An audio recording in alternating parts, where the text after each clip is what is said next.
আজ সুপ্রিম কোর্টে যে এক্সপায়ারি অফ প্যানেলের কেস ছিল সেখানে কি আপডেট আসছে, এই প্রশ্নটা আমাকে দুপুরের পর থেকে অনেকেই করছো। দেখো, সেখানে এক্সপায়ারি অফ প্যানেল আজকে কিন্তু কেসটা ওঠার কথা। তো সেখানে কি আপডেট আসছে এ বিষয়ে পরিষ্কার একটা আইডিয়া রাখো যে এক্সপায়ারি অফ প্যানেল কিন্তু এক প্রকার ইললিগাল বলে বিবেচিত হয়ে গেছে। সেখানে হাইকোর্টের সিঙ্গেল বেঞ্চ, ডিভিশন বেঞ্চ এবং সুপ্রিম কোর্টের সিঙ্গেল বেঞ্চ সেখানে এটা অবৈধ, ইললিগাল বলেছে।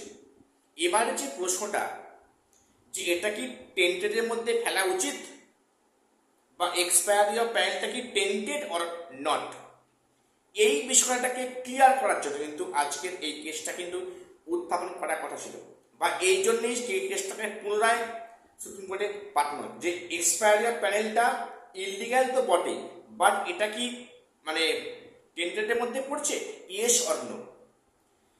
দেখো, আজকে সেই অর্থে শুনানি হয়নি। আজ বিষয়টা কি হলো আমি বলছি। তোমরা জানো গত 28শে মার্চ কিন্তু এই কেসটার শুনানি হওয়ার কথা ছিল। সেখানে কিছু কনস্ট্রাকশনে ভুল ছিল, মানে আইনজীবী বা অ্যাডভোকেটের, তাই সেটা পুনরায় পাঠানো হয় অ্যাডভোকেটের কাছে এটা সংশোধন করার জন্য, একটা ফুললি একটা ফর্ম দেওয়ার জন্য।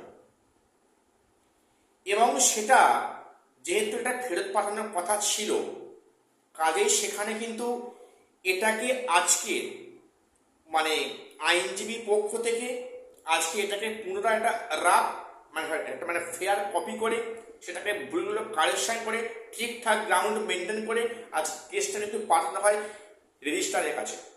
রেজিস্ট্রারের কাজ কি, ওনার কাজ কিন্তু কেসটাকে ঠিকঠাক সাজানো হয়েছে কিনা বা সেটা ঠিকঠাক ফর্মে আছে কিনা সেটা বলা, এবং ঠিকঠাক থাকলে কিন্তু পরবর্তী ক্ষেত্রে শুনানির জন্য ধার্য করা। কাজেই আজকে এই কিন্তু ফাইনাল কপিটাকে রেজিস্ট্রারের কাছে সাবমিট করার কথা। উনি সেটা যদি দেখেন যে হ্যাঁ সব ঠিকঠাক আছে, তাহলে সেটা কিন্তু বিচারের দিন ধার্য করবেন। এটা হচ্ছে রেজিস্ট্রারের কাজ। আজকে সেটাই কিন্তু হয়েছে। এই কাজকে কেসটাকে পুনরায় একটা ফাইনাল কপি করে সেটাকে পাঠানো হয়েছে কোথায়, রেজিস্ট্রারের কাছে।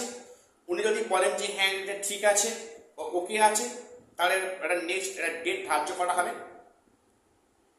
বিচারপতি এজলাসে। সেই দিন থেকে শুনানির কাজ শুরু হবে। কাজেই আজকে কিন্তু সেই অর্থে শুনানি হয়নি।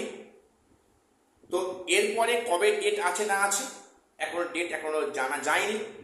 আমি জানলে তোমাদের অবশ্যই ভিডিওতে বলে দেবো। চ্যানেলটা সাবস্ক্রাইব করে রাখবে এসএসসি, পিএসসি এবং গ্রুপ সি, গ্রুপ ডি গুরুত্বপূর্ণ আপডেট সবার আগে পাওয়ার জন্য। আর শেষ করলাম, দেখা হচ্ছে পরে কোনো ভিডিও।